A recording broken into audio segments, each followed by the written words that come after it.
ஏன் pan India மூவின்னு தமிழ்நாட்டில் promote பண்ணுற படங்கள் எதுவுமே சரியாக ஓட மாட்டேங்குது? தமிழ்நாட்டில் இருக்கவங்க வேணும்னே வஞ்சகமாக திட்டம் போட்டு இந்த படங்களை எல்லாம் ஓட விட மாட்டேங்கிறாங்க அப்படின்னு சொல்கிறாங்களே, இதெல்லாம் உண்மையா? தமிழ்நாட்டில் எந்தவித எக்ஸ்பெக்டேஷனும் எல்லாமே இறங்கி தமிழ்நாடுன்னு மட்டும் இல்லைங்க, வேர்ல்டு வைடில் அதிகமான கலெக்ஷனும் பண்ணி நார்த் இந்தியன் ரிவ்யூவர்ஸ், ஃபாரின் ரிவ்யூவர்ஸ்னு எல்லாருமே தலையில் தூக்கி வச்சு கொண்டாடுறாங்களே. I really like the message. Such a brilliant screenplay in my entire life. அதே படத்தை இப்போ சைனால 40,000 ஸ்க்ரீனில் வந்து ரிலீஸ் பண்ணுறாங்க. பட் ரிலீஸுக்கு முன்னாடி ப்ரீமியர் ஷோலே பார்த்தீங்க அப்படின்னா பயங்கரமான பாசிட்டிவ் ரெஸ்பான்ஸ் அப்படிங்கிறது அங்கே வந்திருக்கு. படம் 1000 கோடி அடிக்க வாய்ப்பு இருக்கும் அப்படின்னு சொல்கிறாங்க. இது எல்லாத்தையும் பற்றி தாங்க இன்னைக்கு நம்ம இந்த வீடியோவில் பார்க்க போகிறோம். வாங்க வீடியோக்குள்ளே போகலாம்.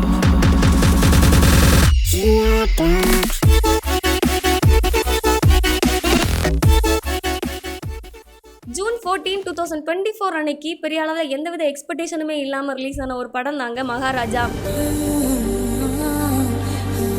இந்த படம் ட்ரெய்லர் வெளியாச்சு தெரியுமா? அந்த டைமில் வந்துட்டு நிறைய பேர் வந்து என்னடா விஜய் சேதுபதி அவங்க வந்துட்டு இந்த படத்தில் போய் நடிச்சிருக்காங்க, அதுவும் இவங்களோட 50வது படம் இப்படி இருக்க போகுதா அப்படின்னு எல்லாம் நிறைய பேர் பேசிட்டு இருந்தாங்க. பட் உண்மையிலேயே அந்த படம் ரிலீஸ் ஆனதுக்கு அப்புறமா நிறைய பாசிட்டிவ் ரிவ்யூஸ் அப்படிங்கிறது நம்மளோட தமிழ் ரிவ்யூவர்ஸ் கிட்டே இருந்தும் வந்துச்சு, தமிழ் மக்கள் கிட்டே இருந்துமே அதிகமாக வந்துச்சு. எக்ஸ்ட்ரானரி தமிழ் சினிமா காப்பாத்திட்டார். 50வது படம் கண்டிப்பா பிளாக் பஸ்டர் தான். உண்மையை சொல்லணும்னா இதுதாங்க இந்த படத்துக்கான ஒரு பாசிட்டிவ் ப்ரொமோஷனாவே மாறுச்சு. தமிழ்நாடுன்னு மட்டும் இல்ல, மலையாளம், தெலுங்கு, நார்த் அப்படின்னு சொல்லிட்டு நிறைய இடங்கள்ல பெரிய வரவேற்பு இந்த படத்துக்கு வந்து இருந்துச்சு. அதை நீங்களே பாருங்க. സ്ക്രിപ്റ്റ് എന്ന് പറഞ്ഞാൽ ഇതാണ് പക്ക മേക്കിംഗ് പക്ക രീതിക്ക് വന്നിട്ടുണ്ട്. Maharaja starring Vijay Sethupathi, 5 out of 5 star. இது வரைக்கும் இந்த மூவி வந்துட்டு 110 கோடி வந்துட்டு கலெக்ட் பண்ணியிருக்கு. அதில் தமிழ்நாட்டில் மட்டுமே எவ்வளோ கோடி தெரியுமா கலெக்ட் பண்ணியிருக்கு? 76 கோடி கலெக்ட் பண்ணியிருக்கு. நீங்கள் யோசிக்கலாம், 110 கோடி தானங்க மொத்தமாகவே கலெக்ட் பண்ணியிருக்கு, இதெல்லாம் ஒரு பெரிய சக்ஸஸா? ஆமாங்க, ஏன்னா இந்த படம் வந்துட்டு 20 கோடி பட்ஜெட்டில் தான் எடுத்திருக்காங்க. ஸோ இப்போ 20 கோடி பட்ஜெட்டில் எடுத்த ஒரு படம் 110 கோடி கலெக்ட் பண்ணியிருக்கு அப்படின்னா அது மிகப்பெரிய சக்ஸஸ் தான் அவங்களுக்கு. சரி, 5 மாதத்துக்கு முன்னாடி ரிலீஸ் ஆன ஒரு படத்தை பற்றி இன்னைக்கு இப்போ ஏன் இவ்வளோ பேர் பேசிகிட்டு இருக்காங்க அப்படின்னா அதுக்கு காரணம் இருக்குது, சொல்கிறேன். இன்னைக்கு அதாவது நவம்பர் 29 இந்த படம் வந்துட்டு சைனாவில் 40,000 ஸ்க்ரீனில் வந்து ரிலீஸ் ஆகுதுங்க. இது வரைக்குமே பார்த்தீங்க அப்படின்னா சைனாவில் வந்துட்டு இந்தியாவில் இருந்து மட்டுமே தங்கல் படம், பாகுபலி 2, சீக்ரெட் சூப்பர் ஸ்டார் இந்த மாதிரி ஒரு சில படங்கள் வந்து அங்கே ரிலீஸ் ஆகியிருக்கு. ஆனால் இந்த படத்தில் என்ன ஸ்பெஷல் அப்படின்னா சைனாவில் மொத்தம் 40,000 ஸ்க்ரீனில் வந்துட்டு முதலாக இந்தியாவிலேருந்து ஒரு படம் ரிலீஸ் ஆகுதுன்னா அது நம்ம மகாராஜா படம் தான்.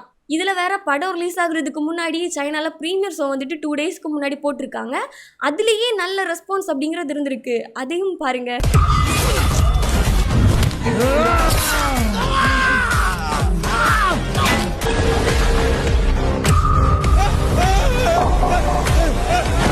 ஸோ இது வரைக்கும் பார்த்தவங்க என்ன சொல்கிறாங்க அப்படின்னா இந்த படத்தோட ஸ்டோரி டெல்லிங் அப்படிங்கிறது ரொம்பவே நல்லா இருக்குது.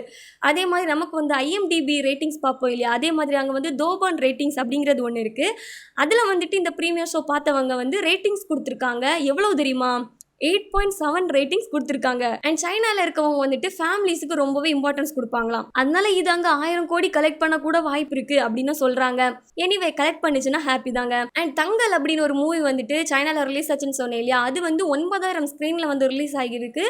அது எவ்வளோ தெரியுமா கலெக்ஷன் அப்படிங்கிற அந்த படத்துக்கு கிடச்சிருக்கு? 1300 கோடி கிடச்சிருக்கு. இப்போ நீங்கள் யோசிக்கலாம், 9,000 ஸ்க்ரீனில் ரிலீஸ் ஆன ஒரு படமே 1300 கோடி கிடச்சிருக்கு, இது 40,000 ஸ்க்ரீனில் இறங்குதே, அப்போ நிறைய கோடி கிடைக்கும் அப்படின்னு நீங்கள் யோசிப்பீங்க. ஆனால் இங்கே சைனாவில் வந்துட்டு இந்த கலெக்ஷன் அப்படிங்கிறது இந்த ஸ்க்ரீனை பார்த்து ப்ரிடிக்ட் பண்ண முடியாதுங்க. ஏன்னா பாகுபலி 2 இருக்கு இல்லையா, அந்த படம் வந்துட்டு 18,000 ஸ்க்ரீனில் வந்து ரிலீஸ் ஆச்சு, ஆனால் 92 கோடி தான் கலெக்ட் பண்ணுச்சு. ஸோ அதனால நிறைய ஸ்க்ரீனில் வருது அப்படின்னு சொல்லிட்டு நிறைய கலெக்ஷன் வரும் அப்படின்னு எதிர்பார்க்க முடியாது. ஆனால் இங்கே வந்துட்டு இந்த ப்ரீமியர் ஷோ போட்டிருந்தாங்க இல்லையா, அதில் மொத்தம் வந்துட்டு 5.4 crores வந்துட்டு மகாராஜா மூவி வந்து கலெக்ட் பண்ணியிருக்கு. ஸோ இனி நடக்கிறது அப்படிங்கிறது பொறுத்திருந்தாங்க பார்க்கணும். படம் வந்து 1000 கோடி ரீச் பண்ணிட்டு அப்படின்னா அதுவே மிகப்பெரிய சக்ஸஸ்ங்க. நம்ம தமிழ் சினிமாவுக்கு கிடைச்ச ரெக்கார்ட்னே சொல்லலாம் அதை. ஏன்னா ஒரு படம் வந்துட்டு நல்லா ஓடணும் அப்படின்னா பேன் இண்டியா மூவியாக இருக்கணும் அப்படிங்கிறது தேவையில்லை. ஒரு நல்ல கதை இருக்கணும், அதே மாதிரி மக்கள் வந்து இன்ட்ரெஸ்டிங்காக பார்க்குற மாதிரி இருக்கணும். அப்படி இருந்தாலே போதுங்க. சரி, இப்போ வேற புதுசாக ஒரு புரளியை கிளப்பிட்டு இருக்காங்க. பெரிய பெரிய ஹீரோஸ், பெரிய பெரிய பட்ஜெட்டில் இருக்கக்கூடிய படங்களாம் திட்டம் போட்டே ஓட விட மாட்டேங்கிறாங்க அப்படின்னு. இங்கே மக்கள் வந்துட்டு பெரிய பட்ஜெட் படங்களாக எக்ஸ்பெக்ட் பண்ணுறாங்களா அப்படின்னு கேட்டிங்கன்னா கண்டிப்பா எக்ஸ்பெக்ட் பண்றாங்க. ஆனா அந்த படத்துல வந்துட்டு சரியான கதை இல்லாமலும் அந்த கதை வந்துட்டு மக்களுக்கு கனெக்ட் ஆகாமல் இருந்துச்சு அப்படின்னா எவ்வளோ பட்ஜெட் எடுத்த படமா இருந்தாலும் அதை பார்த்துட்டு வந்து மக்கள் கண்டிப்பா ரிவ்யூஸ் அப்படிங்கறத கொடுக்க தான் செய்வாங்க. அதுக்கு விமர்சனம் அப்படிங்கிறது வரதான் செய்யும். அவங்க காசு கொடுத்துட்டு தான் படம் பார்க்குறாங்க. அப்ப அதுல வந்துட்டு விமர்சனம் பண்றதுல தப்பு இல்லைன்னு தான் எனக்கு தோணுது. உங்களுக்கு என்ன தோணுது அப்படிங்கறத நீங்க கமெண்ட்ல சொல்லுங்க. ஆனா காசு வாங்கிட்டு வேணும்னே தப்பா ரிவ்யூ பண்ணுவாங்கங்க. அதுதான் தப்பு. அப்படி எல்லாரோட கண்ணையும் மறைச்சிட்டு இந்த காலத்துல ஒரு படத்தையும் ஓட விட மாட்டேங்கிறாங்க அப்படின்னு சொல்றதுல எல்லாம் 1% கூட நியாயமே இல்லைங்க. நல்ல படம் அப்படின்னா சோசியல் மீடியால மின்னல் வேகத்துல ஸ்ப்ரெட் ஆகிட்டு போயிட்டே இருக்கும். அதுக்கான பாசிட்டிவ் ரெஸ்பான்ஸ் அப்படிங்கிறது நிறையவே வரும். அதுக்கு பெஸ்ட் எக்ஸாம்பிள் தாங்க இந்த மகாராஜா படம். தமிழ்நாட்டு மக்களை குத்தம் சொல்றதை விட்டுட்டு ஒரு நல்ல படம் எடுத்தாங்க அப்படின்னா அது கண்டிப்பா ஓடதாங்க போகுது. அது வந்து யாரோட படமா இருந்தாலும் சரிதான், தமிழ்நாட்டு மக்களே அதை வந்து தூக்கி வச்சு கொண்டாடுவாங்க. இப்போ நீங்க கேட்கலாம், 1000ல் ஒருவன், அதே மாதிரி அன்பே சிவம், இப்படிப்பட்ட படத்தை எல்லாம் ஓட விடாமலே பண்ணிட்டாங்களே அப்படின்னு. உண்மையை சொல்ல போனா அந்த காலத்துல எத்தனை பேர்கிட்ட மொபைல் இருந்துச்சுன்னு தெரியலங்க. I think rich people maybe use பண்ணிட்டு இருந்திருக்கலாம். பட் நம்ம வீட்டில் வந்துட்டு நியூஸ் பேப்பர் வாங்குவாங்க. அந்த நியூஸ் பேப்பர்ல என்ன விமர்சனம் சொல்றாங்களோ அதே நாம உண்மை அப்படின்னு நம்பிடுவோம். அதுவே அந்த படங்கள் எல்லாம் இந்த காலத்துல இறங்கியிருந்து அப்படின்னா கண்டிப்பா அதுவும் ஒரு சக்சஸ்ஃபுல்லான பிலிமா தான் இருந்திருக்கும். உங்களுக்கு இன்னும் நம்பிக்கை இல்லைன்னா நம்மளோட ரஜினி சார் இருக்கார் இல்லையா, அவர் எவ்வளவு சர்ச்சையில சிக்கி இருக்காரு. அவரோட ஜெயிலர் படத்தையுமே கொண்டாடினவங்க அதே தமிழ் மக்கள் தான். வந்தாரே வாழ வைக்கும் தமிழ்நாடுன்னு சும்மாவா சொன்னாங்க. இதுல இருந்து என்ன சொல்ல வரேன் அப்படின்னா மாப்பு. இதோட உங்க reel stop. Okay guys, next ஒரு நல்ல வீடியோல பார்க்கலாம்.